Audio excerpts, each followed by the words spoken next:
गोवा में अपने ही बेटे की हत्या के आरोप में गिरफ्तार एआई एथिक्स एक्सपर्ट सूचना सेठ चुप है। पुलिस को उससे पूछताछ में सिर्फ एक ही जवाब मिला है, मैंने ऐसा कुछ नहीं किया है। ना उसने कत्ल का मकसद बताया, ना जुर्म कबूला। कत्ल का सुराग तलाशने की कवायद के तहत गोवा के कलिंगुट पुलिस स्टेशन में सूचना का सामना उसके पति वेंकट रमन से कराया गया। पुलिस दरअसल नहीं चाहती थी कि वेंकट रमन और सूचना का सामना हो, लेकिन यह जरूरी हो गया था। 13 मिनट की इस मुलाकात में पति पत्नी के बीच तीखी बहस हुई। कहा जा रहा है पति ने जब सूचना से पूछा कि उसके बेटे को क्यों मारा तो जवाब हैरान करने वाला था। वहां मौजूद पुलिसकर्मी इस जवाब से सन्न रह गए। दरअसल वेंकट और खुद सूचना भी नहीं चाहती थी कि दोनों का एक दूसरे से सामना हो, लेकिन जांच अधिकारियों ने उन्हें जबरन एक दूसरे के सामने बिठाया। वेंकट को जब सूचना के सामने लाया गया तो वेंकट ने बहुत नफरत भरी निगाह से सूचना से पूछा, तुमने बेटे को क्यों मारा? बार बार वेंकट अपनी पत्नी यानी सूचना को बेटे का कातिल कह रहा था, लेकिन सूचना एकदम चुप थी।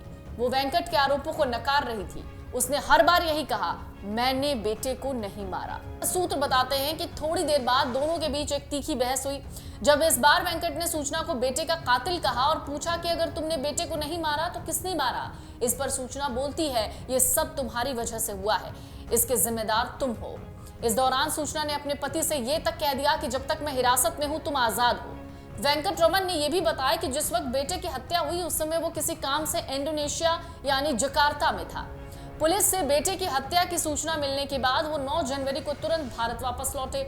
10 जनवरी को बेंगलुरु में अपने बेटे का अंतिम संस्कार किया। इसके बाद बयान दर्ज कराने के लिए 13 जनवरी को गोवा पुलिस स्टेशन पहुंच गए। 4 साल के मासूम की हत्या की जांच कर रही गोवा पुलिस ने इससे पहले 12 जनवरी को क्राइम सीन रिक्रिएट किया था। 1.5 घंटे तक ये जांच चली थी। गोवा के होटल में मासूम की हत्या के बाद सूचना बेंगलुरु जाना चाहती थी। इसके लिए उसने 30,000 रुपए देकर गाड़ी बुक करा था। ये गाड़ी होटल स्टाफ के जरिए बुक कराई गई, जबकि होटल स्टाफ ने सुझाव दिया कि उसके लिए फ्लाइट से निकलना सुविधाजनक और आसान होगा। उसने जिस बैग में बच्चे की लाश रखी वो गाड़ी से ही मिला। घटना के बाद से सूचना से पूछताछ जारी है, लेकिन अभी तक सूचना ने कुछ भी ऐसा ठोस नहीं बताया है जिससे ये पता चले कि उसने बच्चे की हत्या क्यों और कैसे की।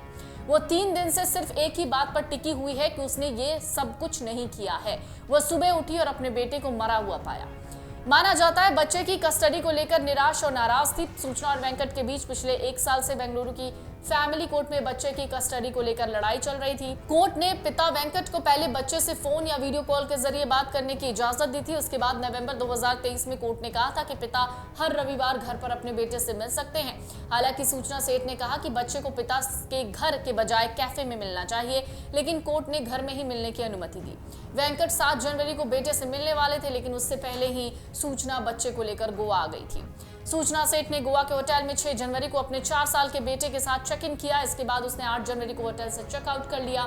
सूचना सेठ के चेकआउट करने के बाद हत्या का खुलासा हुआ। जिस कैब में गोवा के होटल से सूचना निकली थी, उसी कैब के ड्राइवर की मदद से सूचना को बेंगलुरु पहुंचने से पहले गिरफ्तार किया गया। सूचना जब होटल से निकली उसके बाद हाउस कीपिंग स्टाफ सफाई करने गया। उसने वहां पर खून के धब्बे देखे और उसके बाद उसने पुलिस को इस बारे में तमाम जानकारियां दी। होटल स्टाफ ने इस बात पर भी गौर किया था कि सूचना जब होटल में आई थी तो उसके साथ बेटा था, लेकिन जब वो चेकआउट कर रही थी तो बेटा साथ में नहीं था। अगर आप ये वीडियो YouTube पर देख रहे हैं तो हमारे चैनल को सब्सक्राइब करें और बेल आइकन को दबाना ना भूलें। अगर आप Facebook पर ये वीडियो देख रहे हैं तो हमारे पेज को लाइक करें।